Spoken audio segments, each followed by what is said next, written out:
How's it guys, this is Dayvy FPL and welcome back to the Fantasy Premier League video here on my channel. Now in this video we're going to be going over another wildcard draft, a continuation from the episode we posted last game week. In game week 3 a lot of managers are using their wildcard, which is why I wanted to produce this video to give you guys a good insight on if I was wildcarding what I would do. No, I'm not wildcarding yet, but I don't think I'll be wildcarding. I think I'll be holding onto the chip, but for those of you who are using the chip, this is the perfect video for you. So sit back, relax, and let's get into it. So a new season calls for a new sponsor, but here on the Dayvy FPL channel, we like our old. So I've brought back the old sponsor, OneFootball, but with a completely new revamped app. Yes, OneFootball has gone over a complete marketing revamp, new logo, new everything. I've checked it out, looks really good. They kind of took the old app, but just made it better. So I'm really appreciative of that. If you want to go check them out, link down in the description below to go download the app. If you don't know who they are, they're the biggest app on iOS and Android, so go check them out. I personally use them, so I can recommend them from a personal level. So the first thing I wanted to talk about is captaincy. So if I was wildcarding in game week 3, the first thing that I would plan out is my captaincy plan for the next couple game weeks. Why I'm saying this is there's so many premiums that have flooded this FPL market this season, and we simply can't afford them all. So what I would do is make your priority list, figure out which premiums you're going to be captaining, and that makes them a priority. So if you want to be captaining Salah and Sterling for the next couple game weeks, make sure you have both of those players in your squads. And if you're not going to be captaining Salah, maybe you don't even need him. Maybe you can afford to split that budget over some other departments and maybe improve your defense or your forward line. So that's what I would do if I was wildcarding, as that gives me a clear plan of which premiums I want, and it also gives you a transfer plan for the upcoming game weeks, because maybe you want Sterling for the first couple and then you want to transfer him to Aubameyang because Aubameyang has good fixtures. It simply is just a good planning step to do, and if you are wildcarding this early, I think that the planning stage is really integral to FPL success. And the next thing I wanted to be going over was the double game week team. So if you are wildcarding early, there will be a double. It is rumored to be around game week 18 or game week 16. Make sure you follow Ben Krellin for all those double game week and blank game week news, as he kind of has the best schedule and analysis of the schedule that we have in FPL. But these 4 teams, Aston Villa, Manchester City, Burnley and Manchester United, are guaranteed to have a double game week sometime in the near future. Near future or past future, but I do think it's going to be before that second wildcard that we get. So I wanted to remind you guys that maybe you should be considering these double game week players on positions that you don't want to use your transfers on. You're not going to be bringing in a Man City player for a double game week 18 yet. But if you're looking at a goalkeeper, maybe consider an Aston Villa or a Burnley goalkeeper, maybe a Martinez or a Pope, because in the goalkeeper department, you don't really want to use your free transfers on that goalkeeper position. So then at least you have a guaranteed double game week that's going to be coming up that you can get those points from your goalkeeper for. So that's the thing with the wildcard, and why I usually keep my wildcard is that it allows me to not really plan that far ahead. But if you are wildcarding early, I think that this is something that you should consider, and it might just give you that edge up on managers that are using the wildcard but aren't really thinking that far ahead into the future. With the Man City and the United players, there's not much to talk about them. You're not going to be using them in your goalkeeper position because they are a little bit more expensive, and I think the Aston Villa and Burnley defenders and goalkeepers provide a little bit better value. But with those Man City and United options, obviously the Man City options are just good options in general, so I'm pretty sure by that double game week you're going to have a couple of them anyway. So this is the wildcard team that I managed to produce. I went over this today as of recording this video, so you'll be able to afford this draft. The one thing to note is that you actually won't be able to afford. I'm 0.1 off this draft, but the one thing to note is that Werner is scheduled to drop in price. So simply just take him out, have that price drop, and then bring him straight back in, and then you'll be able to afford this draft. A little bit of a reminder there of the price rises that happen, which is why I wanted to include this, as for those of you who don't know the price rises, just keep those in mind. You already see a couple of these players like Saïs and Calvert-Lewin that have risen in price quite a lot.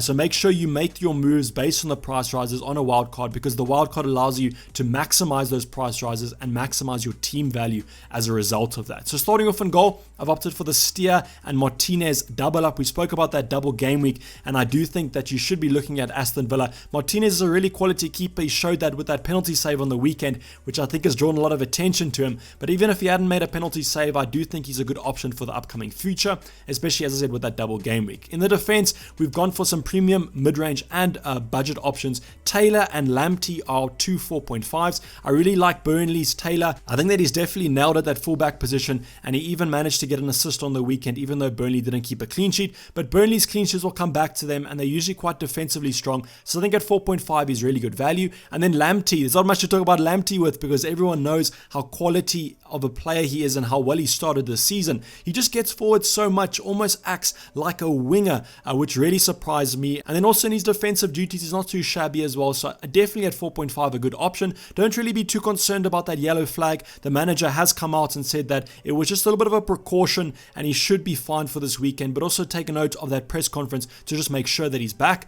And then I've gone for Saiss here, 5.1 million. The nice thing about Saiss is even though that Wolves clean sheet is not always guaranteed, Saiss is getting forward quite a bit. He's almost been allowed to roam forward in that back five that Wolves usually play. So I think from an attacking point of view, also offers some threat going forward. And then on those set pieces, obviously, I think in game week 1, he even managed to score a header.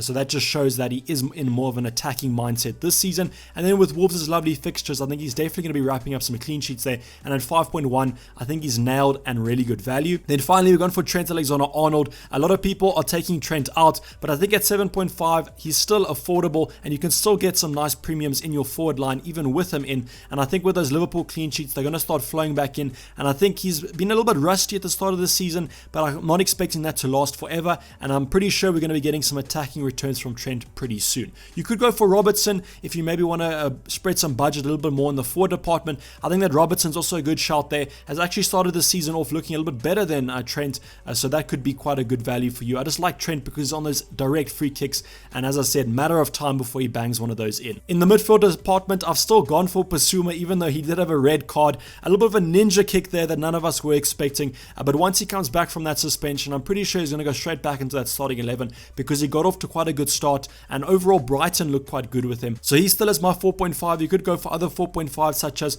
Fulham assets. There are a couple of them that look quite good, but it's just kind of predicting which one of those is nailed, and that's why I've just gone for Basuma here, as he's probably going to be on your bench most game weeks. And then the next midfield option is Zaha. So Zaha started the season off really well. There's been rumors that apparently it's because the transfer window is still open, and he usually plays well at the start of a transfer window because he wants to move out. But I think overall, with just how well he's playing, I think that's going to translate past the transfer window. And with those lovely fixtures coming up after the next two are quite tough for Crystal Palace, but I think after that they're going to be perfectly fine. And with those lovely fixtures, Zaha's going to equal some nice points. Then I've gone for Salah and De Bruyne. So De Bruyne I favor over Sterling, but that's just something that you're going to have to talk about. We spoke about in the Game Week 3 preview, Sterling versus De Bruyne, so go check that video out, link down in the description below. But I personally prefer De Bruyne, just he's on penalties, so consistent, such a great player, and the best player in the Premier League at the moment, so there's no reason to not have him. The other thing to note is I did afford De Bruyne before the price rise, so that's why he's not 11.6 here, so that could also be maybe a budget constraint of yours, but I'm pretty sure you will have had De Bruyne in your squads already. I've still gone for Salah. So Salah's 12.1 because I personally own Mane. I know who owns Mane still, but I would go for Salah if I was on a wild card just because of how much of a threat he is. And I mean, over the entire season, he's definitely going to score a lot of FPL points, and he's now on penalties as well, with James Milner taking a little bit of a reserve spot on the bench from that Liverpool starting 11. And now with Thiago signed, I don't think James Milner is going to get a shout for many game weeks, so you can basically guarantee that Salah is going to be on pens for most games. Then finally, wrapping up the midfield, we've gone for Podence at 5.5. So I personally also have already done this move of saying maximum to Podence because I just liked how Podence was playing. There is talks of a potential new winger, Douglas Costa, coming in, which could be a little bit of a threat to Podence minutes, and as well as Semedo coming in and Traore being pushed more up the field.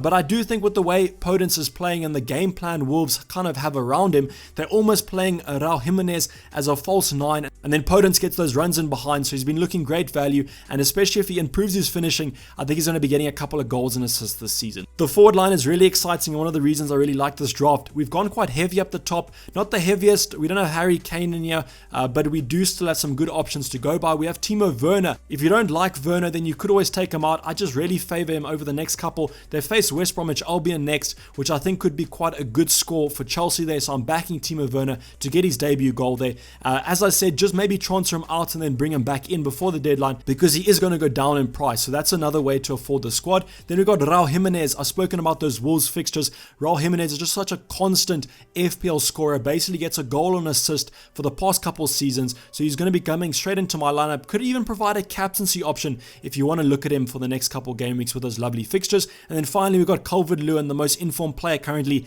in the Premier League, with 4 goals from the first 2 fixtures, so he's definitely going to be in the lineup. Another player you could consider is James Rodriguez. I just like kind of the structure of this team, and I do think from an Everton perspective, Calvert-Lewin's the best option out of them to own. Richarlison, you could argue, is also a great option, but he is a little bit more expensive, so that's why I've opted for the cheaper Calvert-Lewin in this draft. So hopefully this draft looks quite good, and probably a little bit different to what you currently are planning for your own wildcards. Drop those wildcard drafts down in the description below. I'm always interested to see how you guys are getting on and what players you are considering, because as you know, FPL, there isn't one right team and we all can have good options in our squads.